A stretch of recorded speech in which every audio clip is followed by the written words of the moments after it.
Hello students, how are you and good evening। तो बच्चों आज आप करेंगे यहाँ पर रेजिड्यू थ्योरम। रेजिड्यू हमने लास्ट टाइम पर किया था, रेजिड्यू के बारे में आपको बताया था कम्प्लीटली। तो आज देखिएगा रेजिड्यू का क्वेश्चंस भी हमने कराए थे, रेजिड्यू कैसे फाइंड आउट करते हैं। आज हम करेंगे रेजिड्यू का यूज़।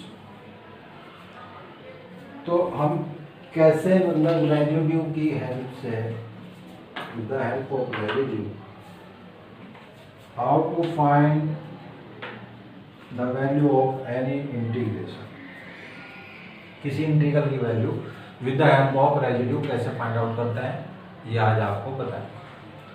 तो उससे पहले हम क्या करते हैं, रेजिड्यू थ्योरम जिसका यूज होगा इस टाइप के इंटीग्रेशन को फाइंड आउट करने का। तो यहाँ पर एक रेजिड्यू थ्योरम है, इसको बताया जाएगा। तो देखिएगा स्टेटमेंट सबसे पहले, statement of the residue theorem is if f z is analytic in a close curve c except at a finite number of poles within C, then this function fz, the integration of this function within C is equal to होगा 2 pi I sum of the residues at the poles within C। तो क्या मतलब हुआ कि कोई function fz जो है किसी सर्किल के अंदर एनालिटिक है कुछ फाइनाइट नंबर को छोड़कर, तो उस कंडीशन में जो इंटीग्रेशन होगा एफ जेड, तो उसकी वैल्यू ये होगी। तो ये बात कह रहा है कि कुछ फाइनाइट नंबर्स को छोड़कर, यानी उन पॉइंट्स पर वो एनालिटिक नहीं है। तो फिर वो पॉइंट्स क्या है, देखिए फिर स्टार्ट करते हैं। Let C be a closed curve in which the given function is analytic except some finite number of poles। तो ये कुछ पॉइंट्स हैं, जैसे A1 पॉइंट हो गया,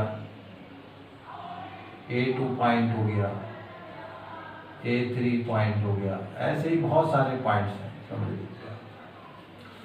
तो ये कुछ पॉइंट्स वो पॉइंट्स हैं जिन पर ये फंक्शन एनालिटिक नहीं है। तो लास्ट कुछ लेक्चर में हमने बताया था पहले, जब सिंगुलरिटी हम बता रहे थे, और उससे पहले एनालिटिक फंक्शन में आपको बताया था, कॉम्प्लेक्स इंटीग्रेशन में आपको बताई थी ये बात, जब हम कॉम्प्लेक्स इंटीग्रल फॉर्मूला कर रहे थे, कि जो इंटीग्रेशन होगा इस टोटल सर्किल के अंदर, वो इन सभी सर्किल, ये जो कनेक्टिविटी बनाते हैं, अलग अलग तरह के सर्किल ले लेंगे यहाँ पर, ये C1, C2 and C3 and so on, और वो सारे सर्किल जितने भी बन सकते हैं, मतलब जितने भी पॉइंट्स यहाँ पर इसके अंदर आपको मिलेंगे, कौन से point, those points where the function is not analytic. given function is analytic in C, but there are some points like as A1, A2, A3 and so on where the function is not analytic. So the integration of that function is given by equal to 2 pi I sum of the residues at the poles, means like this। इन poles पर जो residue होगा उसके सम के equal, यानी residue का सम into 2 pi equal to हो जाएगा integration of that function. Okay, start करते हैं। तो देखिए आप लोगों को एक फॉर्मूला हमने बताया था रेजिड्यू का, residue of F A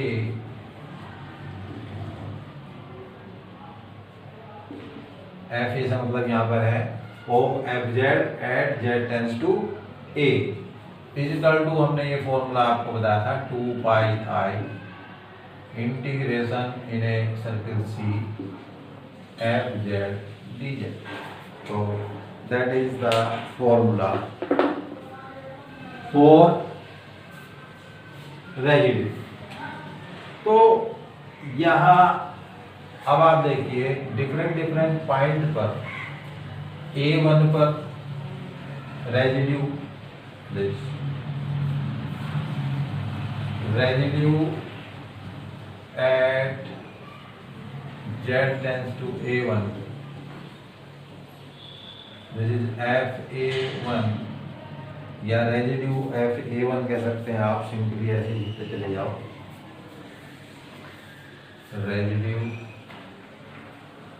FA1 equal to 1/2 pi I integration C1 FZ dz and residue FA2 1/2 pi I, A2 circle जो है वो A2 पॉइंट जो है वो C2 सर्किल में है, तो FZ dz। ऐसे ही residue FA3 equal to 1/2 pi I C3 FZ dz। तो ये हमने कुछ फाइनाइट पॉइंट हमने मान लिया, 3 ही पॉइंट है जो मान लिया। नाउ और कंटूर इंटीग्रेशन में हमने एक बात बताई थी कि integration of FZ within C is equal to the sum of the integral C like as C1 plus C2 plus C3।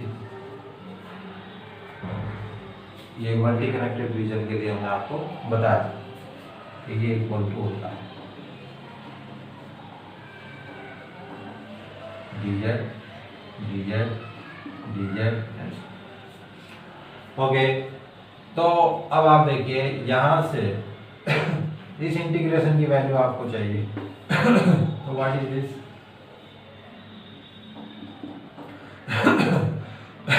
बताए। तो देखिए ये हुआ first integration of this equal to 2 pi I residue of FA, 2 pi I residue FA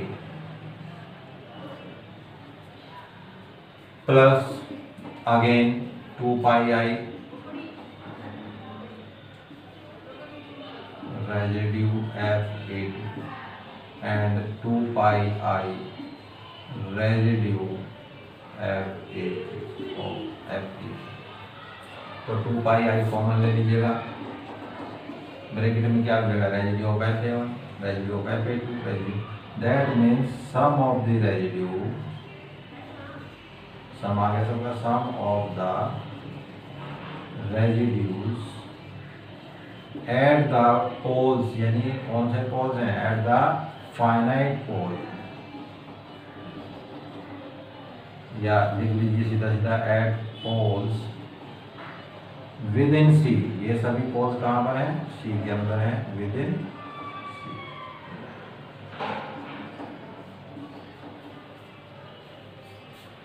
तो ये है theorem. तो कोई भी इंटीग्रेशन की value equal to 2 pi I sum of the residues at the pole within C।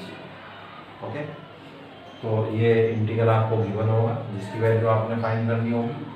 तो इसकी value direct integrate ना करके, मान लिया आप नहीं समझ पा रहे उस चीज़ को कि कैसे इंटीग्रेट करना है, तो बाय रेजिड्यू हम इसको इंटीग्रेट कर सकते हैं, उसकी वैल्यू फाइंड आउट कर सकते हैं। तो ये एक मेथड दिया गया किसी भी इंटीग्रल को सॉल्व करने का, ठीक है।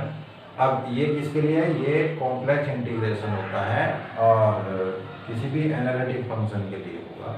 तो ये फंक्शन एनालिटिक है किसी क्लोज कर्व C के अंदर, बट कुछ फाइनाइट नंबर्स को छोड़कर जो कि उसी C के अंदर लाई करते हैं। तो जो फाइनाइट नंबर हैं जिन पर ये एनालिटिक नहीं है, उन पर हम क्या करते हैं, रेजिड्यूज निकाल लेते हैं, उनका सम निकाल लेते हैं, उनका सम इंटू 2 पाई I इस इंटीग्रेशन की वैल्यू। ये मैं बार बार रिपीट कर रहा हूँ इसी बात को ताकि आप समझ जाए।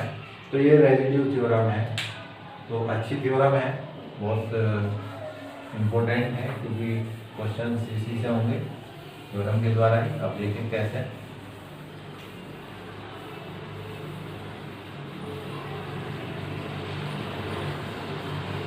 पहला क्वेश्चन ले लेते हैं, फर्स्ट क्वेश्चन। अब जो इससे पहले लेक्चर में हमने रेजिड्यू फाइंड आउट करना बताया था, वो यहाँ पर दोबारा फिर फाइंड आउट करना है इंटीग्रेशन के अंदर। तो दोबारा से फिर आएंगे। तो यहाँ पर पहला क्वेश्चन है, question number 1, evaluate integration c 12z minus 7 upon z minus 1 का whole square into 2z plus 3 dz where in a circle in C z modulus of z equals to 2, ये फर्स्ट पार्ट दिया हुआ है and second part में दिया हुआ है modulus of z plus i equal to. ये दो क्वेश्चन है, मतलब इस सर्किल में भी फाइंड आउट करना है और इस सर्किल में। तो जैसे एक में होगा वैसे दूसरे में होगा। तो पहले देखिए स्टार्ट करते हैं। सबसे पहले तो आप क्या कर लीजिए, इस फंक्शन की यहाँ पर सिंगुलैरिटी निकाल लीजिए। तो पोल्स निकाल लेते हैं, poles of the given function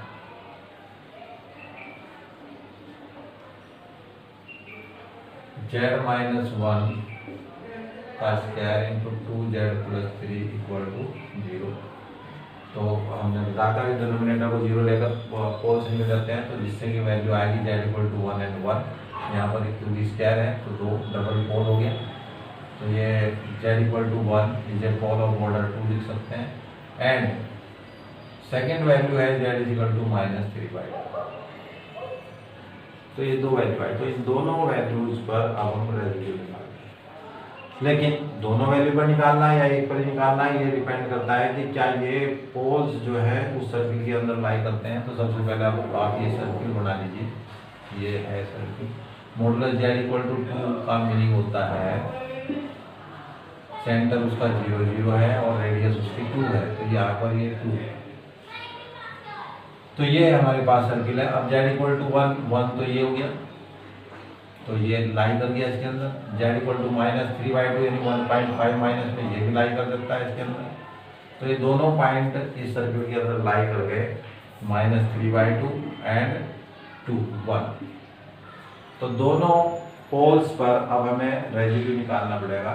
तो ये इंटीग्रल जो होगा यहाँ पर बाय रेसिड्यू थ्योरम,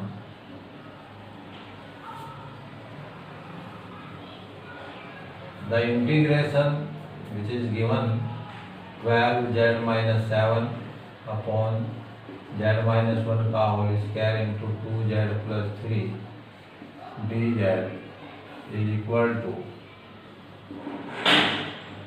ये रेसिड्यू थ्योरम से 2πi sum of residues at the poles within C, at the poles within C, ये है फॉर्म। तो ठीक है, ये फर्स्ट रख लीजिए। तो ये फॉर्मूला लिखने से अब हमें ये कंफर्म हो गया कि हमें ये वैल्यू चाहिए, sum of the residues at the poles. कौन से पोल्स? जो कि C में लाई। तो पहला पोल है, तो यहाँ पर हमने फंक्शन दिया हुआ है f z is equal to 12z minus 7 upon z minus 1 का होल स्क्वायर 2z प्लस 3, ये है फंक्शन।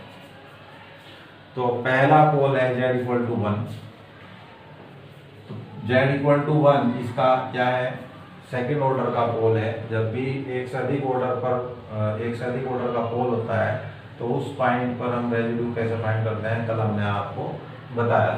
तो एक फॉर्मूला था, अगर आपको ध्यान हो, अगर कोई भी पोल ऑर्डर m का है तो वहाँ पर रेसिड्यू ऑफ एफ ए, यानी ए जो है m ऑर्डर का पोल है, तो 1/फैक्टोरियल m minus 1 D M minus 1 upon D Z m minus 1 और z minus a to the power m into F Z, ये फॉर्मूला था। तो according to this formula residue हम पहले फाइंड करते हैं। Residue at z equal to 1 at the pole, पूरा लिखो, at the pole z equal to 1 of order ये कंप्लीट लिखने से आपको ध्यान रहेगा कि ऑर्डर 2 है तो ऑर्डर 2 यानी मोर देन वन ऑर्डर वाला फॉर्मूला यहाँ पर अप्लाई करेंगे। तो ओके, तो residue of F1 is equal to limit z tends to 1, क्योंकि 1 पर फाइंड करना है, and 1 upon factorial 2 minus 1 because there is a whole z equal to 1 whose order is 2. So 1 by factorial m minus 1 n की value 2 and d 2 minus 1 कितना होता है 1, तो d by dz and multiplied by z minus 1 का whole power m है, तो यानी 2 order का है। और फंक्शन है 12z minus 7 upon z minus 1 का स्क्वायर 2z प्लस 3, तो ये हुआ कैंसिल। तो लिमिट z टेंस टू 1, ये तो 1 ही वैल्यू हो गई, d बाई डी जेड। अब इसको डिफरेंशिएट करना है, डिफरेंशिएट करेंगे 2z plus 3 as it is, इसका differentiation only 12 minus 12z minus 7 as it is, differentiation of 2z plus 3 this is 2 upon 2z plus 3 whole square. And now taking z equal to 1, तो बस आगे calculation करने की बजाय direct 1 रख दीजिएगा। तो जैसे यहाँ 1 रखेंगे तो 2 प्लस 3 5 इंटू 12 माइनस, फिर से यहाँ 1 रखेंगे 12 minus 7 5 into 2 upon 2 into 1 plus 3, तो 5 का स्क्वायर 60 माइनस 10 50 अपॉन 25, तो दिस इज इक्वल टू 2। तो ये रेजिड्यू आ गया एट z इक्वल टू 1। तो ये जितना पार्ट हो चुका है अब उसको आप रफ कर सकते हैं। ये लो भाई, अलग से लिख लेंगे इसको कि रेजिड्यू ऑफ F1 कितना आ गया 2। लो भाई ये सॉल्व हो गया, residue F1 is equal to 2। चलिएगा नेक्स्ट पॉइंट हमारे पास आता है residue at z equal to minus 3। तो रेजिड्यू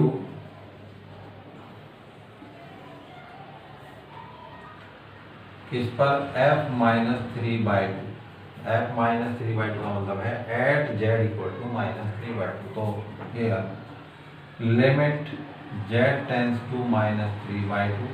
अब देखिए ये एक यहाँ पर थोड़ा सा बच्चों को कन्फ्यूजन रहता है कि जो फैक्टर है उसी से मल्टीप्लाई कर देते हैं। बिल्कुल सही बात है कि जो फैक्टर होता है उसी से हम मल्टीप्लाई करते हैं यहाँ फॉर्मूले में, क्योंकि ये सिंपल पोल है z equal to minus 3 by 2।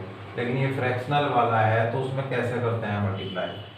जो फैक्टर यहाँ पर दिया हुआ है एज इट इज उससे मल्टीप्लाई नहीं करते, हम क्या करते हैं वो एज इट इज बन जाए भले ही, हम मल्टीप्लाई करते हैं इस फैक्टर से जो यहाँ पर आप रखते हो लिमिट्स वाला। इसको इधर ले आओ तो ये कितना हो गया z प्लस 3 बाई 2। तो इससे होगा मल्टीप्लाई इनटू एफ जेड जो भी आपको गिवन है 12z माइनस 7 अपॉन, ये गलती बच्चे अक्सर करते हैं कि यहाँ पर वो सेम फैक्टर से मल्टीप्लाई कर देते हैं। तो वो सेम फैक्टर भी हो सकता है और नहीं भी हो सकता है। हो सकता है किसी स्थिति में जब इस टाइप के फैक्टर आएंगे तो वो सेम होते हैं, यानी फ्रैक्शनल वैल्यू ना आए तो सेम फैक्टर बन जाता है। लेकिन अगर फ्रैक्शन वैल्यू दे रहा है तो वो सेम फैक्टर नहीं बनेगा, उसमें थोड़ा सा जो है डिफरेंस आ जाएगा। क्योंकि जो लिमिट आप यहाँ रख रहे हैं फैक्टर यहाँ से बनाते हैं, यहाँ मल्टीप्लाई करने के लिए ये वाला फैक्टर हम चूज करते हैं। तो ये इधर आ जाएगा z प्लस 3 बाई 2, तो z प्लस 3 बाई 2, क्योंकि जब आप इसे एल्शियम लेंगे 2z प्लस 3 तो बन जाएगा, लेकिन एक्स्ट्रा में क्या आ जाएगा 4 में 2 आ जाएगा। तो ये वैल्यू इसलिए बच्चों की कभी कभी मिस्टेक हो जाती है। तो अब आप यहाँ limit z tends to minus 3 by 2, सबसे पहले इसका एल्शियम ले लीजिएगा 2z plus 3 upon 2 into 12z minus 7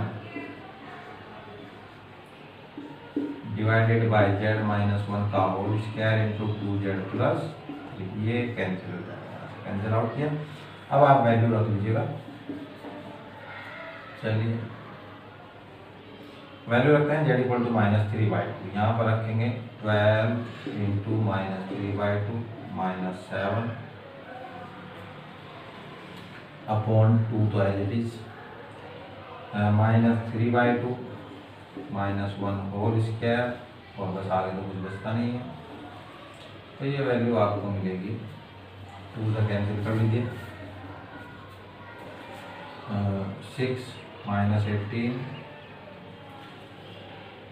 और -7 अपॉन 2 इंटू, ये एल्सियम ले लीजिए आप, माइनस के 5/2, तो 5/2 का स्क्वायर हो गया 25/4, तो 4 हो जाएगा ऊपर। ओके, 2 टू जा 4, ये कितना आ गया 25, और 25 से 25 कैंसिल हो जाएगा माइनस में, तो ये बच गया माइनस। ओके, तो ये अब दूसरा रेजिड्यू भी आ गया, दोनों रेजिड्यू आ गए। अब इन दोनों रेजिड्यू का सम आप फाइंड आउट करेंगे और आंसर निकाल लेंगे, तो बस समझ लीजिए आपका क्वेश्चन कंप्लीट। तो ये ध्यान से रख कर दिया जाए। तो ये दूसरा आंसर आ गया, residue f minus 3/2 equal to minus. Okay, कितने पोल्स थे हमारे पास? 2 पोल थे, दोनों पोल पर हमारे पास वैल्यू आ गई। अब हम फ्रॉम फर्स्ट लिखेंगे यहाँ पर, फ्रॉम फर्स्ट, ये है first integration 12z minus 7 upon z minus 1 का whole square 2z plus 3 dz equal to 2 pi i. Sum of the residue, sum of the residue देखिए, एक तो है 2 और दूसरा रेजिड्यू है -2, दोनों का सम हो गया। यहाँ पर प्लस है, प्लस माइनस क्या रहेगा, माइनस ही रहेगा, तो दिस इज इक्वल्स टू 0। तो इस इंटीग्रेशन की वैल्यू 0 आ जाएगी इस सर्कल के अंदर, समझ गए? तो अब ये फर्स्ट पार्ट कंप्लीट हो गया। इसका सेकंड पार्ट जब आप करेंगे तो सेकंड पार्ट का सर्किल बना लेंगे। तो सर्किल कैसे बनेगा, ये देख लीजिए, मैं हिंट दे देता हूँ, इसको आप कर लेंगे, क्योंकि पोल्स तो वही हैं हमारे पास, सेम पोल्स सेम वही हैं। तो बस modulus z plus i equals to 3√3। तो ये जो सर्किल बनकर आएगा, देखिए कहाँ बनेगा ये, z प्लस आई, तो z इक्वल टू कितना हो गया, -i, -i पर इसका सेंटर है, तो -i इधर हो जाएगा। -i का मतलब है -1, i का मल्टीपल जो होगा उसको वो y पर ले लेते हैं, y पर उसका ऑप्शन है, एंड रेडियस इज √3, तो √3 का मतलब हो गया 1.5। तो यहाँ से ये 1 हो गई, 0.5 और आगे बढ़ जाओ, ये वाला सर्किल बनकर आ जाए।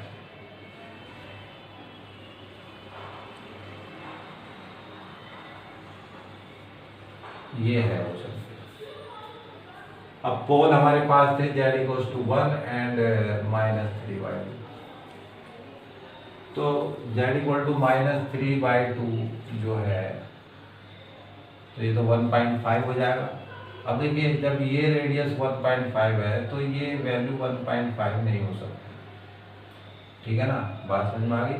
क्योंकि ये 1.5 कहाँ पर होगी, यहाँ पर जाकर रेडियस होगी, तो यानी इस पॉइंट पर 1.5 होगी, तो ये 1.5 नहीं हो सकती। तो -3/2 जो है वो बाहर हो गया। और दूसरी वैल्यू है 1, तो 1 इधर आ जाएगी, ये कहीं पर लाई कर जाएगा, क्योंकि ये लगभग 1 से थोड़ा सा बड़ी होगी, यहाँ पर ये कट करेगा, इंटरसेक्ट करेगा। क्योंकि कैसे, जब आप इसका सर्किल फाइंड आउट करोगे तो सर्किल में x y की वैल्यू, तो यहाँ पर y की वैल्यू जब 0 रखेंगे तो x की वैल्यू ऑटोमेटिकली यहाँ से आपको मिल जाएगी। देखिए कैसे, x² plus y² x plus i y plus i equal to √3। ये करना भी मैं बता देता हूँ सर्किट कैसे निकलता है। तो x प्लस आई कॉमन ले लो, y प्लस 1 इक्वल टू √3, ये बन जाएगा x square plus y plus 1 का होल स्क्वायर इक्वल टू √3 का स्क्वायर 3 हो गया। तो इसका सेंटर हो गया कहाँ पर, देखिए सेंटर x माइनस एच तो 0 हो गया और y माइनस के तो ये -1 हो गया, 0 -1 सेंटर आ गया। देखिए यहाँ -1 पर बताया था हमने, 0 -1, राइट। और रेडियस इसकी जो होगी कितनी होगी, 1.7 के आसपास होगी, है ना, क्योंकि ये 3 है, 3 का रूट करेंगे तो 1.7 के करीब आ जाएगा। तो ये रेडियस 3 1.7 का एक सर्कल बना दिया सेंटर। बात आती है कि ये वाला पॉइंट यहाँ पर जो 1 है ये लाई करेगा या नहीं करेगा, तो आप इसको चेक कर सकते हैं सर्कल के अंदर। इसको कैसे चेक करेंगे, ये पॉइंट हो गया 1,0, 1,0 आप यहाँ रख सकते हैं, पता चल जाएगा कि वो 3 से बड़ा है या छोटा है। तो 1 का स्क्वायर 1 और फिर ये 1 का स्क्वायर 1, तो ये कितना आया 2 लेस देन 3 है। तो 2 लेस देन 3 है तो इसका मतलब ये वाला पॉइंट इसके अंदर है। ये वाला पॉइंट अगर आप चेक करना चाहें तो ये है आपका -3/2, 0, तो -3/2 का स्क्वायर करेंगे 9/4 प्लस ये 1 का स्क्वायर 1 ही रहेगा, तो 413/4, तो ये 3 पॉइंट समथिंग हो जाएगा। क्या हो जाएगा, 3 पॉइंट समथिंग। तो समझ लीजिए अब जब ये 3 पॉइंट समथिंग आया और इक्वल टू वैल्यू है 3, तो ये पॉइंट इसके बाहर हो गया, तो ये इसमें लाई नहीं करता। तो इस तरीके से आप चेक कर सकते हैं कौन सा पॉइंट सर्कल के अंदर लाई करता है, कौन सा पॉइंट नहीं। तो ये ओनली 1 पॉइंट इसमें लाई करता है। अब आगे वही प्रोसीजर आपका, z=1 जो सेकंड ऑर्डर का पोल है उस पर रेजिड्यू निकाल लीजिए, 2πi sum of the residue, तो एक ही रेजिड्यू है तो 2πi की उसके साथ मल्टीप्लाई, तो इस इंटीग्रेशन की वैल्यू आ जाएगी इस सर्किल के अंदर। तो अलग अलग सर्किल में अलग अलग तरीके से वैल्यू आएगी, तो ये आप इससे कर लेंगे। नेक्स्ट सेकंड टाइप हम लेकर चल रहे हैं number 2, integration cot hyperbolic z upon z minus i d. तो ये इस टाइप का है और modulus of z equals to 2। इस सर्कल के अंदर आपने इस इंटीग्रेशन की वैल्यू फाइंड आउट करनी। तो देखिए यहाँ हम पोल्स जब निकालते हैं, पोल्स निकालने से पहले हम क्या कर लें, जो फंक्शन आपको दिया हुआ है ये एक ट्रिग्नोमेट्रिकल फंक्शन है, तो fz जो है आपके पास वो cot hyperbolic z upon z minus I. तो आप इसे लिख सकते हैं e to the power z plus e to the power minus z upon e to the power z minus e to the power minus z। ये होती है cot hyperbolic z की वैल्यू और इनटू z माइनस आई। तो यहाँ से अब आप पोल्स निकाल लीजिए। पोल्स जो होंगे वो e to the power z minus e to the power minus z equal to 0 and z minus i equal to 0। तो ये पोल्स इस तरह से गिवन होंगे। वैल्यू देखते हैं क्या है। तो ये e to the power z equal to e to the power minus z, तो ये अपॉन में आ जाएगा, इधर मल्टीप्लाई, तो e to the power 2z equals to 1 और 1 वैल्यू होती है e टू दी पावर 0 की, that mean z equals to 0 and from there z equals to i। तो देयर आर 2 पोल। तो पोल्स जो हमारे पास हैं वो हैं z equals to 0 and z equals to i। अब आप ये सर्किल ड्रॉ कर लीजिए जो दिया हुआ है, modulus of z equals to 2, तो सेंटर 0 0 पर 2 रेडियस का एक सर्किल बन गया, ये बन गया। तो जिसमें z इक्वल टू 0 तो ये है ही हमारे पास, और दूसरा z इक्वल्स टू i जो है वो यहाँ यानी 1 क्योंकि रेडियस 2 है, तो दोनों पॉइंट जो हैं वो सर्किल के अंदर मिल रहे हैं। तो अब इन दोनों पॉइंट पर आप रेजिड्यू निकालेंगे, क्योंकि जो इंटीग्रेशन आपको गिवन है, integration cot hyperbolic z upon z minus I dz under the circle C, this is given by 2 pi I and sum of residues at the poles, कौन से poles, विद इन सी, ये आप first मान लेते हैं और इसके बाद आगे सॉल्यूशन चलता है। तो सॉल्यूशन पहले हम चेक करते हैं। At z equals to I, z equal to I पर residue of F I is equal to limit z tends to I. तो यहाँ क्या कीजिएगा, z tends to I z minus I से multiply into F Z. F Z जो है हमारे पास वो है कॉट हाइपरबोलिक जेड, यानी ये जो करते हो तो इसको कॉट में भी लिख सकते हैं ऐसे, cot hyperbolic Z upon Z minus I. Z minus I cancel हुआ और उसके बाद आपने लिमिट पुट की तो ये आया, ये कैंसिल, तो कॉट हाइपरबोलिक आई। तो अब दूसरा कॉल है z इक्वल टू 0 पर। अब यहाँ हमारे सामने सिचुएशन है कि z इक्वल टू 0 पर हम कैसे चेक करें z इक्वल टू 0, तो यहाँ कोई फैक्टर तो है नहीं। तो जब ऐसा हो कि जिस फैक्टर पर आप निकाल रहे हो, जिस कॉल पर वो फैक्टर आपको नहीं मिल रहा है, तो एक नया टाइप का फॉर्मूला मैंने आपको बताया था, phi A upon psi dash A, this is the residue at z equal to A. किस टाइप, एफ फाई जेड होता था, यहाँ पर psi Z, where psi A equal to 0। अगर साई ए 0 हो जाए, यानी किसी पोल पर उस फंक्शन की वैल्यू, अगर डिनोमिनेटर की वैल्यू 0 हो रही है और ये 0 नहीं हो रही है, तो उस फंक्शन का उस पोल पर रेजिड्यू ये होता है। तो यहाँ देखिएगा z इक्वल टू 0 पर ये फंक्शन 0 हो गया, यानी डिनोमिनेटर 0 हो गया, बट न्यूमरेटर 0 नहीं होगा, क्योंकि e की पावर 0 1, e की पावर 0 यहाँ पर भी 1 1 एंड 1 2, यहाँ पर 1 माइनस 1 कैंसिल हो जाएंगे, हो जाएगा 0। तो डिनोमिनेटर 0 बन रहा है, न्यूमरेटर 0 नहीं बन रहा है, तो इसका मतलब ये वाला फॉर्मूला एप्लीकेबल है। तो residue at z equal to 0, तो residue of f0 is equal to limit z tends to 0, या सीधा सीधा लिख सकते हैं आप, इस फॉर्मूले को ऐसे लिख सकते हैं, ये phi z upon psi dash z और z टेंस टू ए, ऐसे लिख सकते हैं। और साई डैश का मतलब क्या हुआ कि d by D Z Sai Z, ऐसे लिख सकते हैं फॉर्मूले को समझने के लिए। तो यहाँ पर z टेंस टू ए का मतलब ये आ गया, limit z tends to a phi Z. What is phi Z, phi क्या है यहाँ पर, अब इस बात को ध्यान रखना है बड़े, क्योंकि आपने ये वैल्यू किससे काउंट की है, z की वैल्यू को, तो ये वाला फंक्शन ही हम यहाँ पर लेंगे।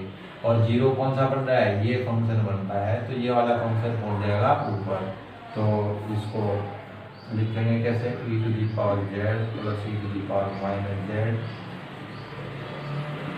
अपॉन हो जाएगा z माइनस आई, और डिनोमिनेटर बनाएंगे हम e to the power z और minus e to the power minus z को, और इसका करेंगे डिफरेंशिएट। समझ गए आप, तो आप सही तरीके से लिख दिया जाए इसको, खिचड़ी पक गई। लो भाई, रेजिड्यू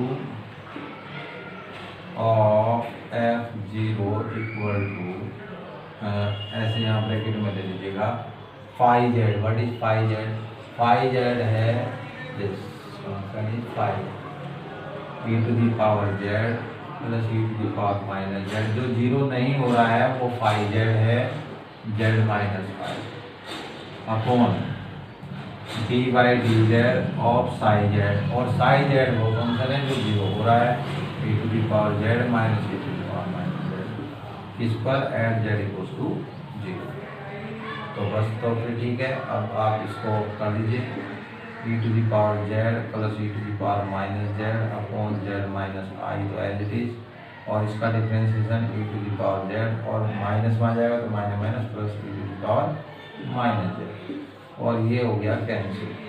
अब जेड को 0 रख दीजिएगा, तो 1 अपॉन 0 माइनस आई से ऊपर नीचे मल्टीप्लाई करेंगे तो i upon minus i square, तो प्लस आई, प्लस आई। तो ये residue at z equals to 0। चलिएगा, तो स्टार्ट करते हैं फ्रॉम फर्स्ट। अब फर्स्ट में रख दीजिएगा, तो ये नोट तो कर ही लिया आपने, यहाँ से समझ ही लिया। अब लो भाई, इस इंटीग्रेशन की value 2 pi i sum of the residue. पहला रेजिड्यू कितना था, कोट हाइपरबोलिक आई, और दूसरा रेजिड्यू कितना है, आई। ठीक है, तो दिस इज द आंसर। तो ये आई कॉमन नहीं आएगा कभी, आप उसे कॉमन करें, क्योंकि ये कहाँ पर है, ये इसके ब्रैकेट में है, और ये ब्रैकेट हम ऐसे यहाँ पर कभी लगाते नहीं, वो ऐसे लगाते हैं। ठीक है, हाइपरबोलिक के बाद। ठीक, तो 2 pi I equal to this. तो आगे तो सिंपल है, इसके फैक्टर बनाएंगे, पोल्स निकाल लेंगे, देखते हैं इसमें क्या आएगा, और फिर आगे उसी तरह से इंटीग्रल। तो एक लेक्चर और ले लेंगे यहाँ पर इसका। तो फिलहाल आज आप इस पर बेस्ड क्वेश्चन जितने भी हैं वो आप करके देखें, तो जो आपसे नहीं होगा उसको बाद में देखेंगे। तो ये आप कंप्लीट कर लें रेजिड्यू वाला, और इसके बाद एक अलग टाइप इंटीग्रेशन और आएगा दूसरे टाइप का, तो उस टाइप में से भी इंटीग्रल जो है वो क्वेश्चन आ ही जाता है मोस्टली। तो आप इसे ध्यानपूर्वक करें। Thank you very much.